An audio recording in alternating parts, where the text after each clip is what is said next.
In history, there's always some group that's going to be scapegoated. I mean, whether it be the Japanese, whether it be the Chinese Americans, whether it be the Jewish community, whether it be the Irish. I mean, every group has been a scapegoat for whatever the country's problems might be. And I think we're just the group du jour. My name is Sameena Usman. I'm the Government Relations Coordinator for the San Francisco Bay Area Office of the Council on American-Islamic Relations.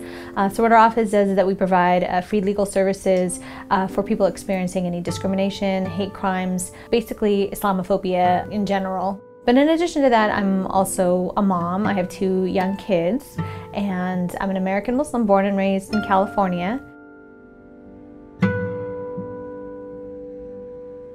I think when I was growing up, people really didn't know too much about Islam and Muslims. I mean, they're like, what is Pakistan? Like, I have no clue what that is. And I think the only thing is that people would probably view me as like, wait, why does your mom wear that thing on her head? Or like, why can't you date?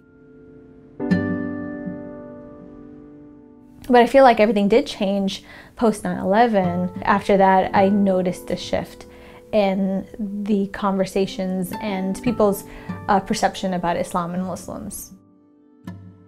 You know, before when I went to college, I think people would like to strike up conversations about my faith. I think post 9/11, I noticed that those conversations changed. I went to San Jose State and there was a threat that was scrawled on the bathroom stall or something saying that Muslims will be shot on XYZ date. It almost seemed as though I had to defend my faith and defend, you know, the Muslim community and saying, hey, you know, these 19 people are not reflective of the 1.6 billion Muslims around the world.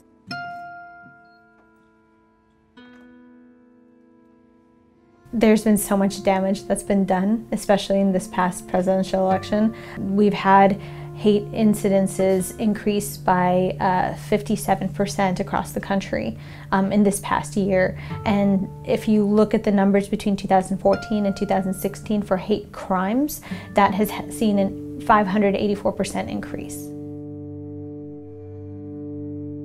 I think it's gonna take a bit of time to rebuild the hope and the trust and the unity in the community. But at the same time, I feel like we've seen more civic engagement from the Muslim community in this past year than I think ever before.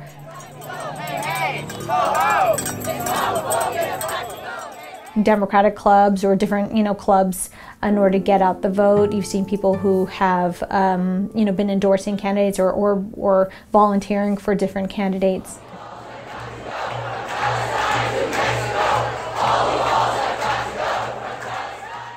I think that the drive to be civically engaged has always been there.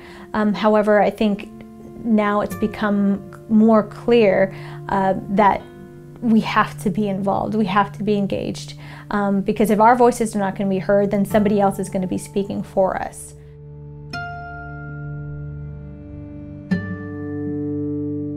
I'm glad that I'm aware of what's happening, and I'm glad that I'm taking part in this work.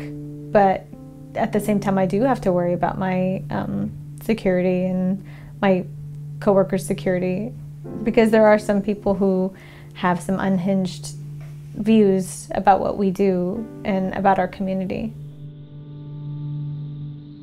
I can stand on the sidelines, or I can be involved and make a difference through my work. And I'd rather make that difference, even if it means that my security might potentially be compromised.